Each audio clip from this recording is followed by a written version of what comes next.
अस्सलाम वालेकुम। Welcome to Mehboob TV Oman news. उम्मीद करते हैं कि आप तमाम दोस्त खैरियत से होंगे। जैसा कि आप सब जानते हैं कि सल्तनत ऑफ ओमान की तरफ से बांग्लादेश के पहले वीज़े बैन किए गए और अब पाकिस्तान के वीज़े बैन किए गए हैं। इसके पीछे क्या वजह है, क्या रीज़न है, ये वीज़े क्यों बंद हुए हैं, क्या कहीं इन वीज़ों के बंदिश के पीछे हम पाकिस्तानी कम्युनिटी जो हैं, जो पाकिस्तान से यहाँ पर रोज़गार के सिलसिले में आए हुए हैं, हमारा हाथ तो नहीं है। एक एक तफसील से मुकम्मल डिटेल के साथ बताऊंगा और इसके बाद बताऊंगा कि पाकिस्तान एम्बेसी की तरफ से जो एम्बेसडर हैं उनकी तरफ से ये कहा गया है कि हम इंशाल्लाह कोशिश कर रहे हैं कि जल्द इन वीज़ों की बंदिश का कोई हल निकालें और वीज़े दोबारा से पाकिस्तानी नेशनलिटी के लोगों को इशू होना शुरू हो जाएं।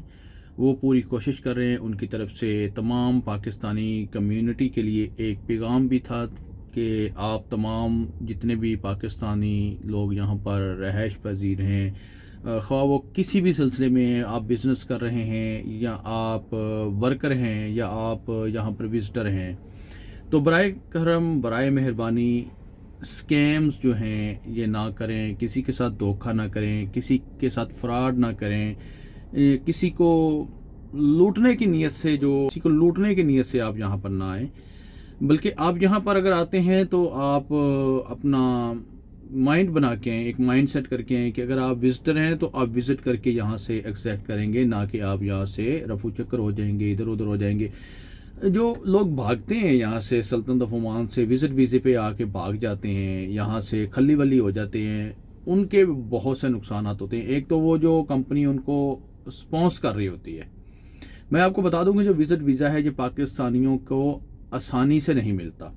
इसके पीछे एक वजह है कि पाकिस्तानी यहाँ पर आते हैं विज़िट वीज़े पर और फिर आकर यहाँ से खली वली रफू चक्कर हो जाते हैं, भाग जाते हैं और उसके बाद जो स्पॉन्सर को या उस कंपनी को उसका जुर्माना पे करना पड़ता है। अगर वो जुर्माना पे नहीं करेगा, उसका फ़ाइन अदा नहीं करेगा, जब वो भाग जाता है, वो स्टे कर लेता है, तो उस कंपनी को नया वीज़ा रीइशू नहीं किया जाएगा। दूसरे नंबर पर वो लोग आते हैं जो कि यहाँ पर बिज़नेस के लिए आते हैं, किसी न किसी बिज़नेस में इन्वेस्ट कर लेते हैं। इन्वेस्ट करने के बाद जब वो अपना एक सेटअप खड़ा कर लेते हैं तो वो क्या करते हैं कि अपनी कंपनी का बोर्ड लगवाया, उस कंपनी के ऊपर उन्होंने वीज़े निकलवाए और वो वीज़े निकलवा के उन्होंने सेल करने शुरू कर दिए और उसमें से तकरीबन 80% वीज़े जो हैं वो पाकिस्तानी के लिए निकालते हैं और 10% जो है वो बांग्लादेशी के लिए निकालते हैं और इसी तरह 10% वो जो है वो ओमानियों के लिए, सॉरी ओमानी बोल गया, इंडियन लोगों के लिए निकालते हैं। अब वो लोग अपने बोर्ड के ऊपर वीज़ा निकलवा के आप लोगों को वीज़ा सेल कर रहे होते हैं, महंगे दामों सेल कर रहे होते हैं, बहुत महंगा सेल कर रहे होते हैं। जैसा कि मैंने अपनी पिछली बहुत सी वीडियोस के अंदर आप तमाम दोस्त अब आपको एक चीज़ बताई है कि वीज़े की फ़ीस कितनी है।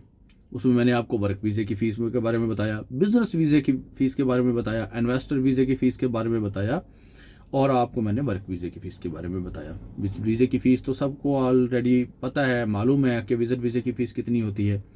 वो लोग आते हैं, आकर यहाँ पर वीज़े सेल करना शुरू कर देते हैं, वो भी आज़ाद वीज़े। जैसा कि आप तमाम दोस्त जानते हैं, आप सब लोग जानते हैं कि आज़ाद वीज़ा जो है ये गैर कानूनी है। सल्तनत ऑफ ओमान के अंदर आज़ाद वीज़ा नाम की कोई भी चीज़ है ही नहीं। यहाँ तक कि सल्तनत ऑफ ओमान क्या पूरे अरब के अंदर आज़ाद वीज़ा है ही नहीं है, सिरे से मौजूद ही नहीं है, ये हमने नाम रखा हुआ है। अब ये गैर कानूनी आ जाता है, इलीगल है। सल्तनत ऑफ ओमान की रॉयल ओमान पुलिस की जानिब से बाकायदा तौर पर एक नोटिफिकेशन जारी किया गया था, बाकायदा तौर पर न्यूज़पेपर के अंदर, टीवी न्यूज़ के अंदर और बाकायदा बहुत सी सोशल मीडिया के ऊपर उन्होंने ये बात वाज़िया तौर पर कही थी कि जो लोग सल्तनत ऑफ ओमान के अंदर आज़ाद वीज़े का कारोबार करते हैं, आज़ाद वीज़े का लेन देन करते हैं, दरअसल वो इंसानी स्मगलिंग कर रहे होते हैं, जिनके इंसानों की खरीद फरोख्त कर रहे होते हैं। जैसा कि आप तमाम दोस्त चाहते हैं कि यहाँ पर अब ओमानियों की रिप्लेसमेंट जारी है, यानी कि बड़ी बड़ी पोस्टों से खारजियों को निकाल कर ओमानियों को रखा जा रहा है, क्योंकि बज़ाहिर सी बात है जब वो यहाँ के मकामी हैं, यहाँ के रहायशी हैं, यहाँ पर रहते हैं, तो उनका अपनी गवर्नमेंट के ऊपर, अपनी हुकूमत के ऊपर पूरा पूरा हक है और वो हक अपनी गवर्नमेंट से मांग सकते हैं। اور ہماری گورنمنٹ کی طرح ان کی گورنمنٹ ان کو انکار نہیں کرتی ہے، بلکہ ان کا حق ان تک پہنچاتی ہے، ان کو دیتی ہے۔ یعنی کہ یہاں کے جو حکومت ہے یا جو بھی آپ کہہ لیں کہ وہ اپنے لوگوں کا بھرپور ساتھ دیتی ہے۔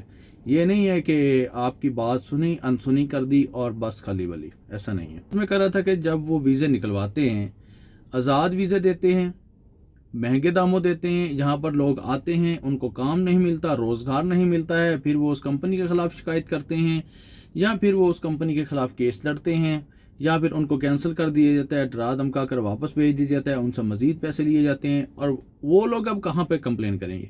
ظاہر سی بات ہے وہ آپ سے پوچھیں گے، مجھ سے پوچھیں گے، دوسرے سے پوچھیں گے، تیسرے سے پوچھیں گے، تو ان کو بتایا جائے گا منسٹری آف لیبر میں جا کے ان کے خلاف کمپلین کر دو، اور آپ کو جو انصاف ہے وہ مل جائے گا، کیونکہ یہاں کا انصاف جو ہے وہ بہت فاسٹ ہے، تیز ہے، ملتا ہے، لیکن تھوڑا بہت وقت تو لگتا ہے، ہر کام میں وقت لگتا ہے۔ یہ نہیں ہے کہ آپ کو فوراً گئے، آج آپ نے اپلیکیشن دائر کی، درخواست دائر کی، کل کو آپ کو انصاف مل جائے گا، ایسا نہیں ہے۔ ہفتہ، 10 دن، 1 مہینہ تو لگتا ہے، لیکن انصاف ملتا ہے۔ تو ان تمام باتوں کو پیش نظر رکھ کے، مد نظر رکھ کے، پاکستان کے جو ویزے ہیں وہ مکمل طور پر بین کر دیے گئے ہیں۔ جیسا کہ سب لوگ جانتے ہیں کہ پہلے بنگلہ دیش کے ویزے بین کیے گئے تھے، کیونکہ یہاں پر بنگلہ دیشیوں کی تعداد زیادہ ہو گئی تھی، کام کے حالات نہیں تھے، تو بنگلہ دیشیوں کے ویزوں پر پابندی لگا دی گئی۔ اس کے بعد بنگلہ دیش کے ویزے اوپن کیے گئے، لیکن وہ بہت سی شرائط کے ساتھ۔